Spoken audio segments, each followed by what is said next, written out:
This is an authentic ID card from World War II. Every British person had to carry one and produce it on demand to police officers and soldiers. But this mandatory ID scheme didn't last long. People got sick of the authoritarian nature of producing papers, and they protested against them, ripping them up, setting fire to them, and eventually, Churchill's government scrapped them in 1952. Then, Tony Blair tried to bring them back. We think it is legitimate and right in this day and age to ask people to carry identity cards. But he failed. Within 100 days, we believe we can scrap the ID cards. Now we face an even bigger threat. 1 year ago, the government told us that we would never get a digital ID system. It wasn't even in the Labour Party manifesto. But Keir Starmer recently told his cabinet and the media that he is considering plans for a mandatory digital ID scheme after influential Labour think tanks, including the Tony Blair Institute, piled on the pressure.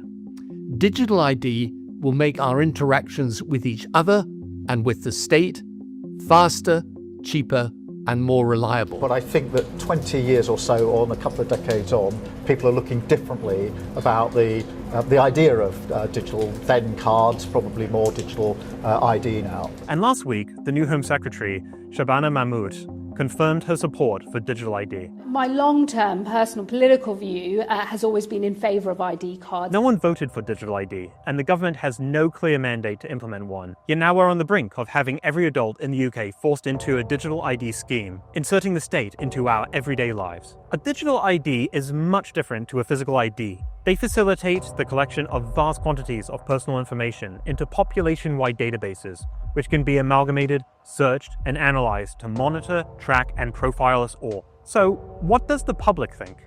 Sounds pretty Orwellian to me, so I think keep it away. There's so many things that they are trying to make us scared of. You know, it's control under the guise of safety, and I'm not quite sure I agree with that. I don't know if I want my child's information on a piece of card where somebody else can get hold of it. I think it's wrong in as much as we get these people coming over on boats who have no ID and they're getting put up with no information whatsoever.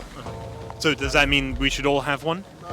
No, because like I say, we've already got ours. We've got all my national insurance numbers and all that lot, you know what I mean? So this is not accessible to many people. I guess the homeless community would struggle more with digital ID. Do you think the government would do a good job of keeping the data secure and safe? no.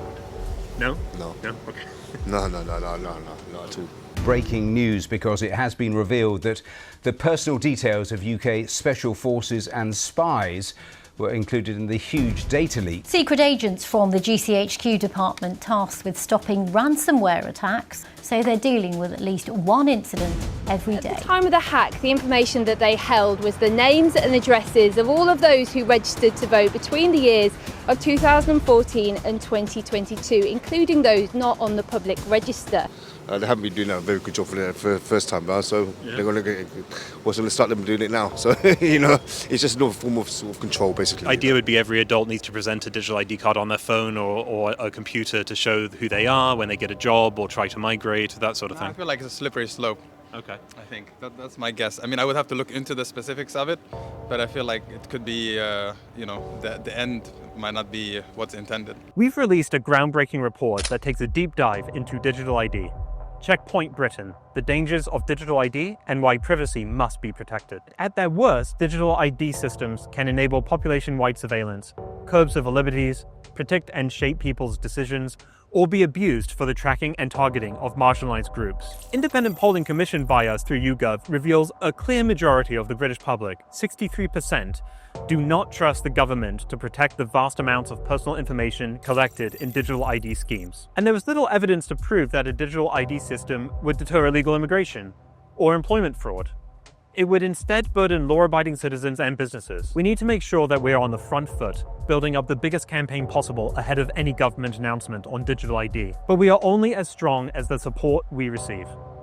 Before Christmas, we're ramping up our campaign efforts with planned actions, and we set a goal to reach 2,000 Big Brother Watch supporters. We've also set up a petition and are now at 90,000 signatures.